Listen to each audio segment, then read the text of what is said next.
Good morning, Buffalo. Here we are again, Saturday morning, Eastside Parkways Radio, where every week we literally talk about the same thing. the restoration of Humboldt Parkway.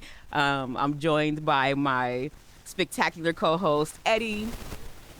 Stephen is in the room filming, and joined by Rob from the Union of Twin City Ambulance EMS Service. And we're going to talk about one of the justifications we were told that we needed to maintain this roadway because emergency response time. So we want to talk to the people who do the job and like what might it be like if this highway were removed and restored into that conversation. I just want to give a huge shout out to the Stevens for allowing us to screen the documentary It Is Up to Us.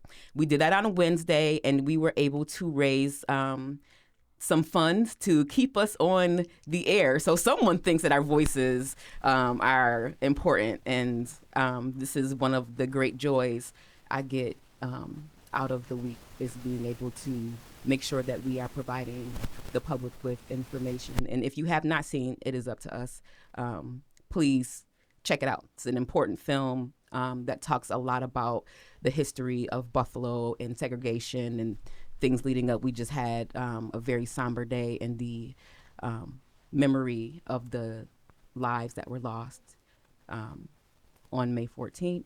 So these are important conversations to continue to have. But anyway, I'll stop talking now. Hey. And welcome our guest. Rob, tell the people who you are and what you do and what brought you here today.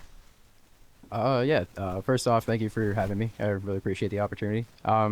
My name is Rob Favicchia. I am a paramedic. I've been in emergency medical services for 5 years now, and I'm also the vice president of the International Association of EMTs and Paramedics, Local 394. That's at Twin City Ambulance. Again, thanks for having me. Yeah, that was me snapping because we love ourselves some organized labor. Unions, yes. Absolutely. Unions are a good thing. Unions are a good thing.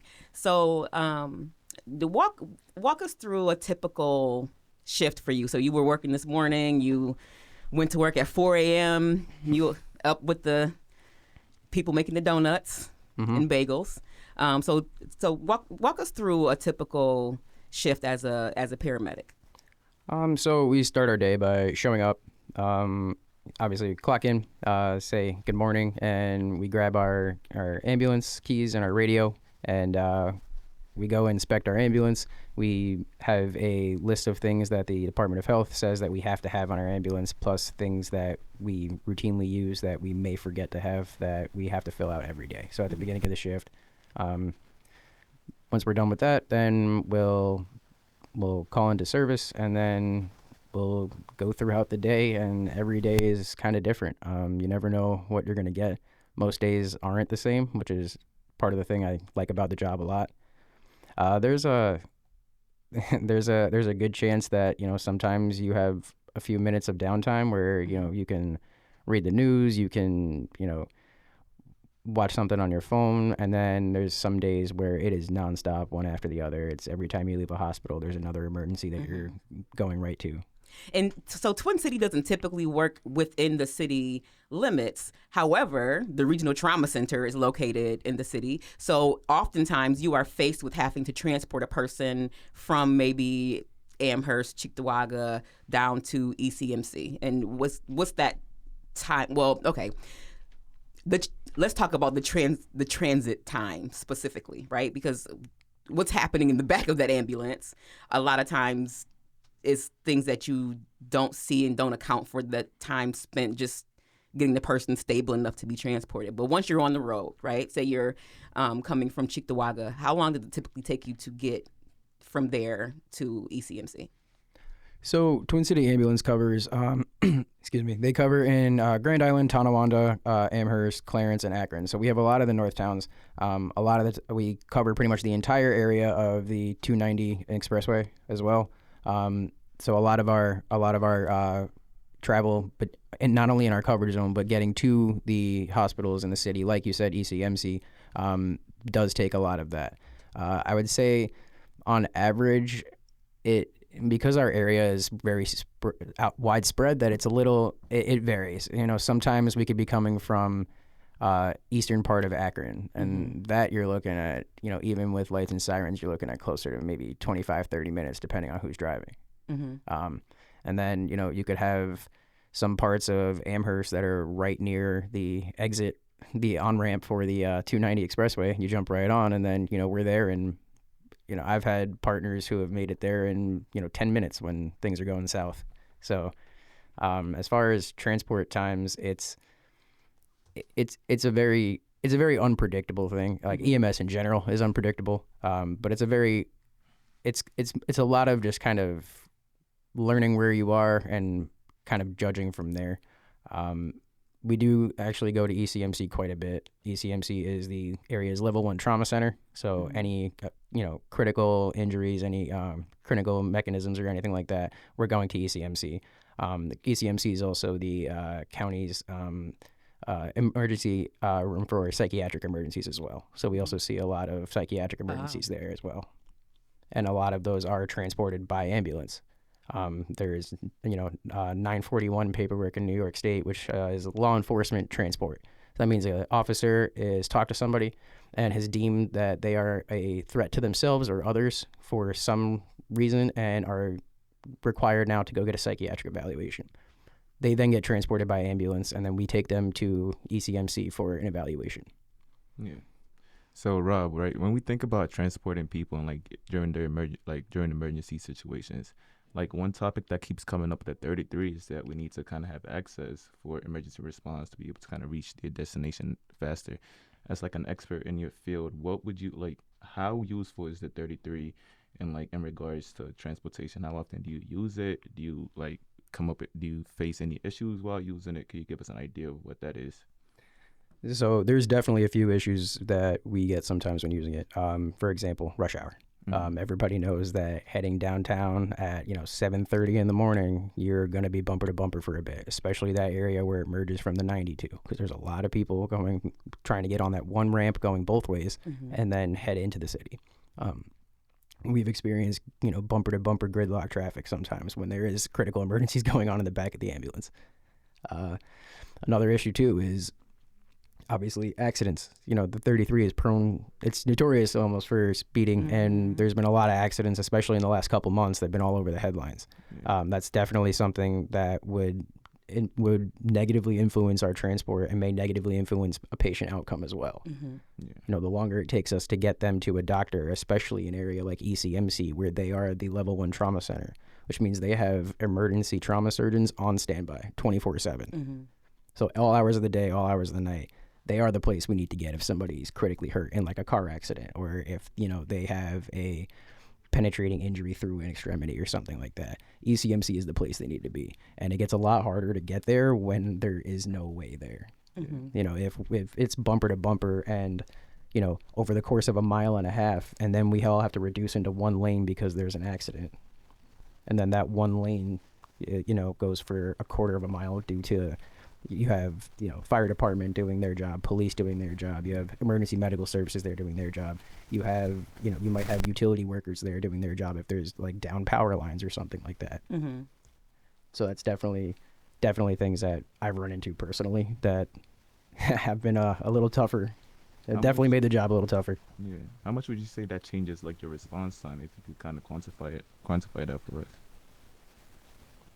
As far as response time, just because of the area Twin City specifically covers, we don't really use the 33 for responding. It's mainly our way to getting patients to definitive care that they might need. So, but again, there are those issues that I just brought up, and then also the fact that, if they do construction on the 33, that also reduces the availability of the 33 to get places. And if we're talking, 7 to 10 years? Yeah, we're talking a 7 to 10 year estimate, then that's 7 to 10 years that we may need to take alternative routes regardless. Okay, so you bring up a very good point, because that's what I'm saying, right? It's you will learn, and I have to admit, I'm a little bit of a hypocrite because I'm a 33. I live right off of the expressway, right? So like usually the easiest way for me to get home is just to hop off. I have like my street is off of Humboldt Parkway. However, if you make a conscious decision to not take that way and you have to find another way around, it doesn't really add much to the commute time. Like the problem that we face a lot here is the lights are not timed well. And in general, people are just like discourteous bad drivers. Like they make it virtually impossible. So if you had, okay, so let's just say the 33 is under construction. Whatever the community and the Department of Transportation decides is the best route to go, something has to happen, okay? So 33 does not exist. If you need to get to ECMC without taking that route, have you thought through it like, in your mind, like which way you would go? Yes, there are multiple different routes to get there that we have taken sometimes, depending on where we are in our coverage area. Obviously, like I said, we cover parts of Tonawanda. Depending on where we are in Tonawanda, depends on how we're getting there. It doesn't make sense to drive all the way through the whole town, get onto the highway, to go all the way around through Amherst or down through the city, and then cut across, and then to ECMC in general. It would take so much longer. A, B, if there's a critical emergency in the back and we're moving with lights and sirens, that puts everybody inside the vehicle, including the patient and the providers, at a significant safety risk because lights and sirens tend to make people panic when they see them. Mm-hmm. That's just how people react. And we see it all the time. They kind of get, the shock factor of, I forgot what to do. And a lot of times, they either stop in the middle of the road, they don't move out of the way for us a lot. It's definitely something we run into quite often. But yeah, there are other routes that we take all the time. There's ways to get there off of Main Street. There's ways to get there down Harlem Road. There's ways to get there off of taking Eggert through. We can take Bailey Avenue down from Amherst all the way through. Niagara Falls Boulevard is kind of like the most central main road to kind of like our whole area. That and Transit Road. Both of them run all the way down. Yeah. To either Main Street for the Boulevard, or a transit runs all the way down to like Genesee Street if we needed to get down to Buffalo General as well. And I also feel like when you are taking like the arterials, right? And so like if I'm driving down Bailey and there's an ambulance coming, it's pretty easy to figure out what to do. If you're on a 4-lane expressway and there's sirens behind you, like people just get like very confused. Like they don't you can barely even merge into traffic on the 33 without people like getting weird about it. So like when there's sirens behind you, people do all kinds of crazy stuff. Yeah, that's not the ideal situation. And I think that like traffic overall just needs to be slowed down. Yeah. I once proposed a 25 mile an hour speed limit in the city.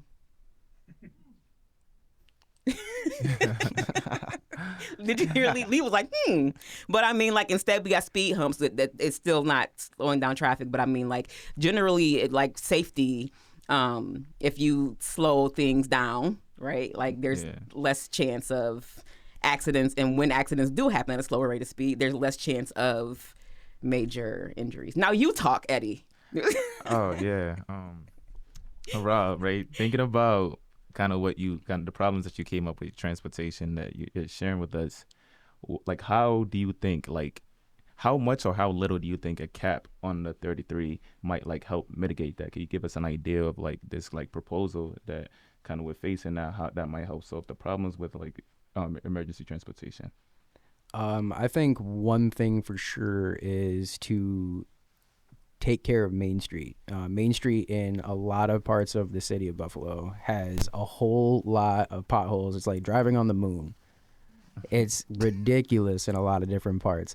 They need to do something with Main Street, especially because if we're talking about critical access to hospitals and critical medical emergencies, Main Street has a lot of them on it. We can get to ECMC. We can get to Sisters of Charity. We can get to Buffalo General. We can get to Children's Hospital. You can even get to Roswell. Roswell doesn't have an emergency room, and we can't really take emergency medical services. Don't really go to Roswell. But again, that's another option of getting there off Main Street alone. That'd be one thing to fix for sure. Yeah. Beloved, I was driving down Main Street one day and there was like the orange traffic cones. There was an entire cone. Like the hole was so deep. Like there was a whole cone in there. And then like a few days later, it was like a piece of, and I know that this didn't come from the Department of Public Works. It couldn't have. Like it was an old piece of plywood that somebody probably just like, was like, I feel sorry for these people. Let me cover this up before somebody loses a tire.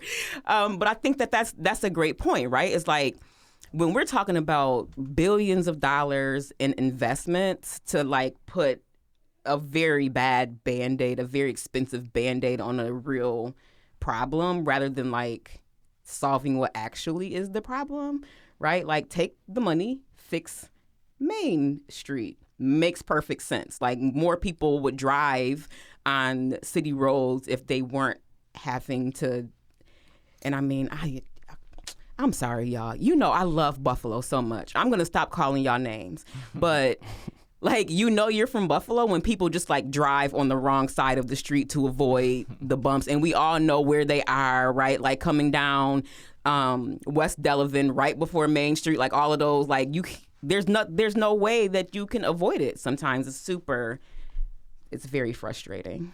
Also, as somebody who plays with needles in the back of ambulances that move quickly, sometimes I would feel a lot better if they repaved it into a flat road. That would make our jobs a lot easier to do as well. I mean, just having nice, smooth roads that don't throw us around while we're trying to put in an IV, moving, sometimes upwards of 70, 80 miles an hour. Yeah.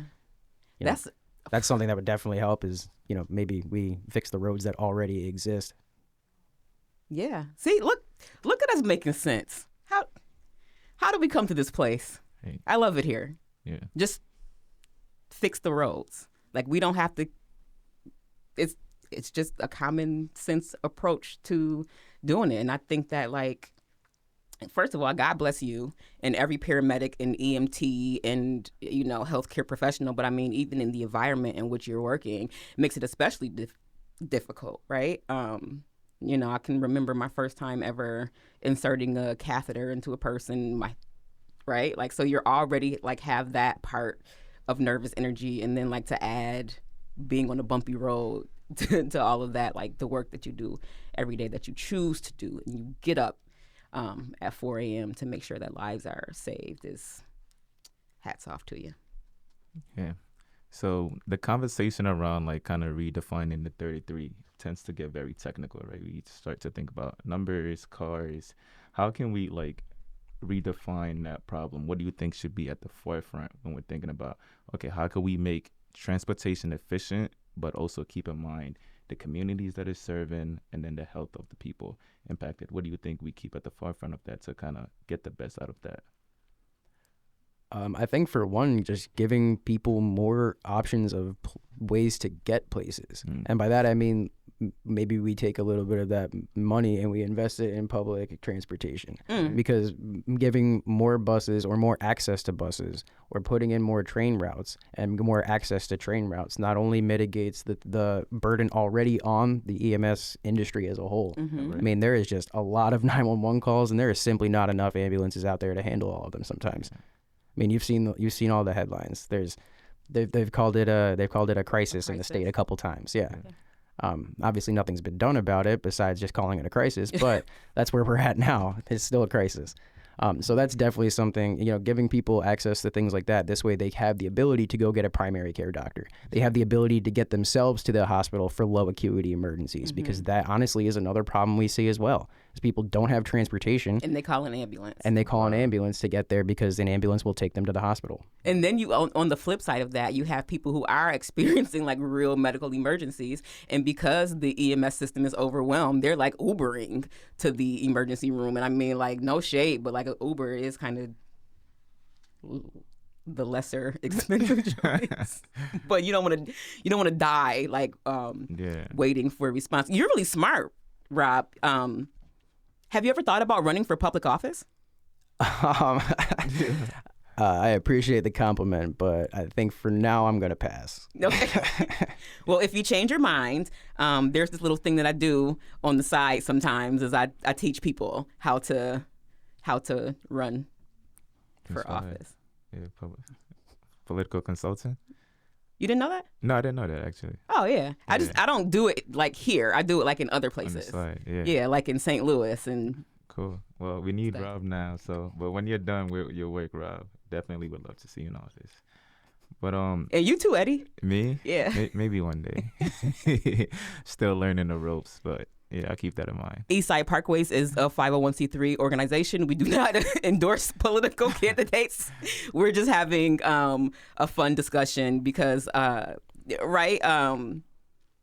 it matters Yeah. who is in position because someone is making a decision on behalf of an entire community, right? And a lot of times that tends to be a handful of people who don't have firsthand experience, Right. who are not on the ambulance, who do not live on Eastwood Place, right? Who are not traveling on the Kensington Expressway, who don't have to live around there, who oftentimes don't even drive themselves, right? So potholes don't bother them because it's the driver's problem, not theirs.